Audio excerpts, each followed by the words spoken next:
بات کیا ہے؟ فرمایا تجھے نہیں سمجھ آئے. اس نے کہا کیوں؟ فرمایا اس لیے کہ تو اپنا ہوش رکھتا ہے، تو اپنے آپ کو کوئی شے سمجھتا ہے، تو محبت کے قریب بھی نہیں پھٹک سکتا. تو پوچھا کہ محبت کی وادی میں داخل کیسے ہوا جاتا ہے، محبت کا ہوش کیسے آتا ہے؟ فرمایا محرمِ ہوش یز بے ہوش نہیں. مولانا روم فرماتے ہیں کہ اس دنیا اور اپنی ذات سے بے ہوش ہوئے بغیر اس کا ہوش نہیں آتا. اپنی ذات سے بے ہوش ہوئے بغیر اس کا ہوش نہیں آتا.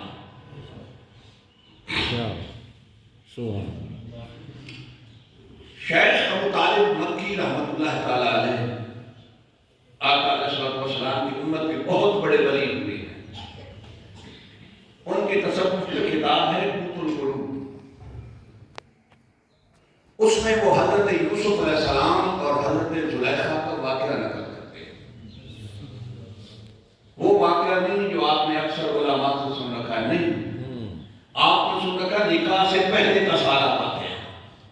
مگر شیخ ابو طالب مکی رحمت اللہ تعالی علیہ جب سیدنا یوسف علیہ السلام سے حضرت زلیخا کا نکاح ہو جاتا ہے تو اس کے بعد کا واقعہ بیان کرتے ہیں.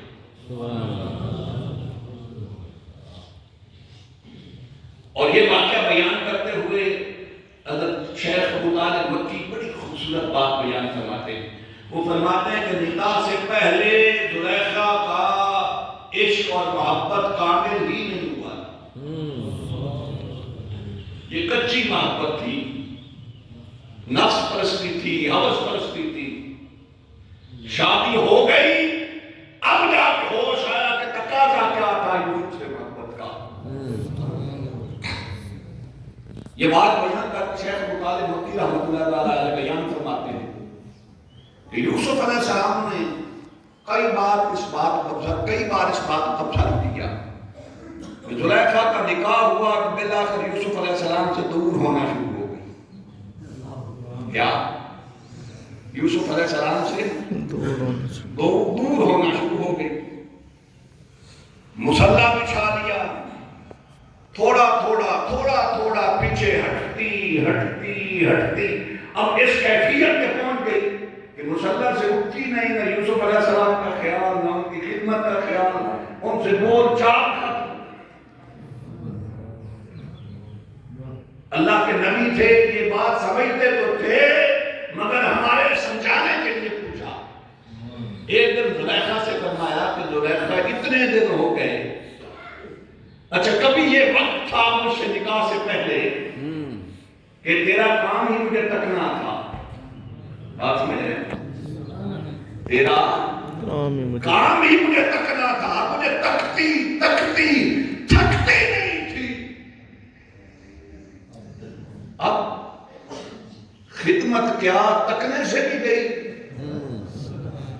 میں ادھر بیٹھا رہتا ہوں، تو پلٹ کے دیکھتی بھی نہیں کہ کوئی یوسف بھی ہے. بات سمجھ رہے ہیں؟ حضرت زلیخا نے عرض کیا صحیح، ملا سب کچھ آپ کے توسل سے ہے، مگر اگر جان کی امان پاؤں تو حقیقت بتا دوں کہ اب میرے ساتھ ہوا کیا ہے، اصل بات کیا ہے. پر میں ہاں بتا.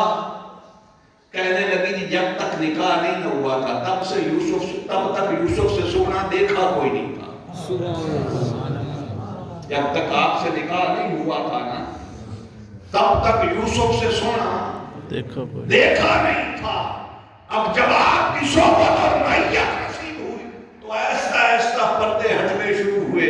اب جو یوسف سے سونا ہے نا، اور اتنا سونا ہے کہ اس سونے نے یوسف کو خود بنایا ہے.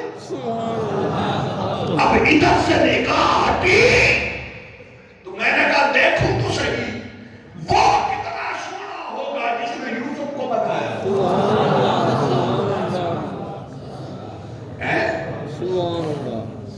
کہتی ہیں کہ دیکھوں تو صحیح